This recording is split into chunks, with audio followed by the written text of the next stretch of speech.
All good. Yeah. Okay, guys. Thanks. Again, tough luck today, but it's not often you score 400 in an ODI game and still end up on the losing side. Your thoughts on the events of the day today? Yeah, that's true. Yeah, I mean the first half was I thought a great effort. A lot of really good partnerships. Guys understood that the surface was good, perhaps better than it appeared, and were able to get a really competitive total. Well, so we thought. And look, I mean, the guys in the second half tried hard. It was tough. The weather perhaps didn't help, but um, we can't take anything away from the task that Pakistan had to try and achieve, and they came out and played beautifully well. And obviously, Zaman, when he's going, not many grounds are big enough, but certainly this one wasn't. And he just hit it to all parts. So, credit to the way Pakistan came out and achieved what they did today.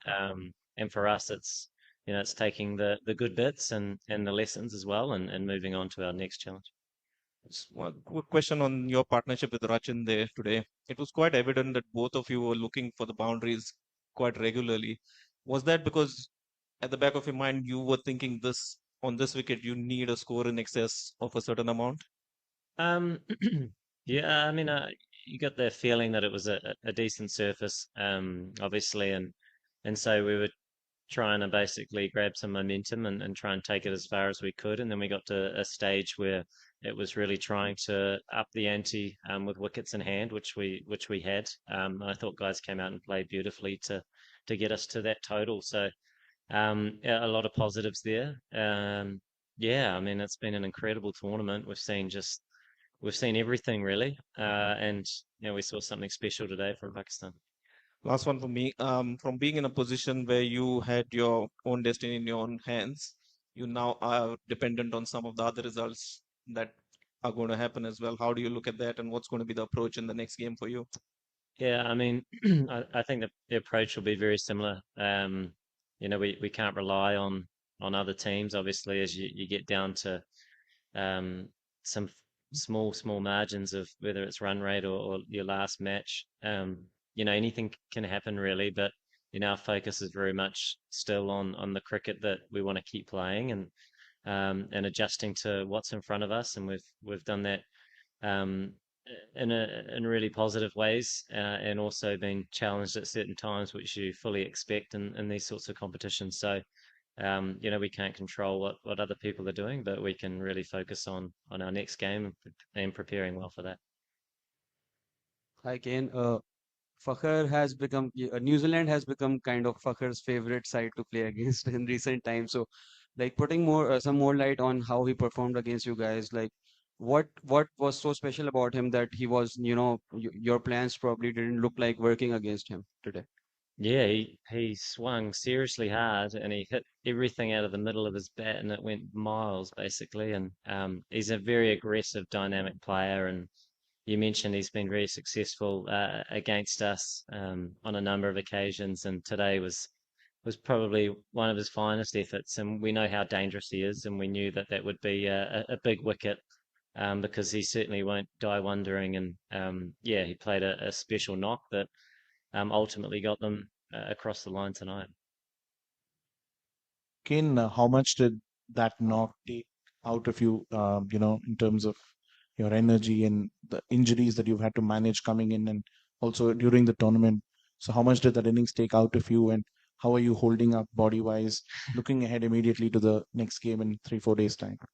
Yeah, I mean, it's just nice to be back out there. To be honest, like obviously playing the previous match and getting through that with the focus being on my knee a little bit, and then to just break your thumb, which yeah, bit of a bummer, obviously, but so just nice to be back out there with the team and playing and yeah, I mean, to be honest, not really focusing on those things. It's just more about where we need to be as a team and what we need to try and do and the cricket that we need to play and a lot of good stuff. A lot of teams are playing really, really well. And so it's important that, we keep focusing on our cricket and the challenge that we've got in a few days' time against Sri Lanka.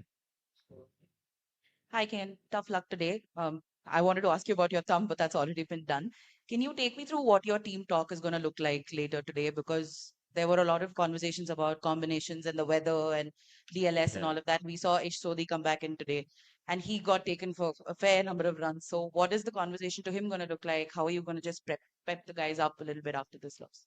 Yeah, I mean everybody got taken for plenty of runs, so it's one of those grounds and one of those days. But yeah, I mean it'll be a short chat. There's a lot left in this tournament for us, and although it's uh, a frustrating result for us after so much of it going so well today, the quicker we move on and focus on our next challenge, the better, and take the positives, learn a few lessons. It's our first match here in Bangalore and the conditions that we're faced with here and try and get nice and clear on what we need to try and do moving forward. So, yeah, that's the thing, I suppose, with World Cups is you audition every few days, you play it usually a different venue every few days. And so, um, best not to dwell too much and just move forward.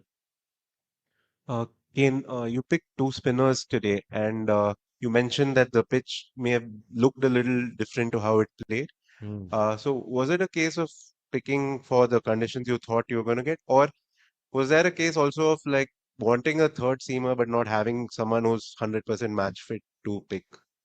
Yeah, I mean, we obviously been challenged with injuries and things, but we did see that surface and thought that the spin would be perhaps most threatening. But like I mentioned, everybody went for plenty of runs, and I think when that's the case in these sorts of games, it's more about moments or an over or two that can change the game quite quickly, and that was really difficult to come by. Both teams batted beautifully well, and ultimately Pakistan just got their noses in front. Was there a point during your innings when the sort of when your idea of conditions just changed and you were like, no, we need to aim even higher? Um, Higher than 400. Higher than what you may have initially. Yeah, I mean, look, it probably surprised us a little bit. I thought the openers did a fantastic job of assessing the conditions and played beautifully well to get us a platform. And then, we wanted to try and take those partnerships deeper. And then we did get a feel that the surface was a good one, and it certainly was. And we wanted to basically try and get ourselves into position with wickets in hand, which we were able to do, and get a good total on the board. And I thought the partnerships throughout were outstanding, and the clarity and how the guys operated was brilliant. And I suppose we leave it here, and and then you don't take it to any other match. So take the positives from it, and like I say, learn some of those lessons. Small margins in these sorts of games, I think. So um, yeah, look forward to the next one. Hi, Kane. Tough luck. I know you're not the one to probably dwell on personal milestones and stuff, but missing out on a century on a comeback, how did it all process it? Yeah, look, I mean, I just try and play the role for the team as best I can, and we were certainly in a position where we wanted to accelerate, regardless of what you're on. I think it's just about trying to do the job for the team, and we saw that from a number of guys, and whether you pass a milestone or not, that's probably more for all you people in the room, and but in terms of contribution to the team, that's certainly the most important thing. Thank you. Cheers.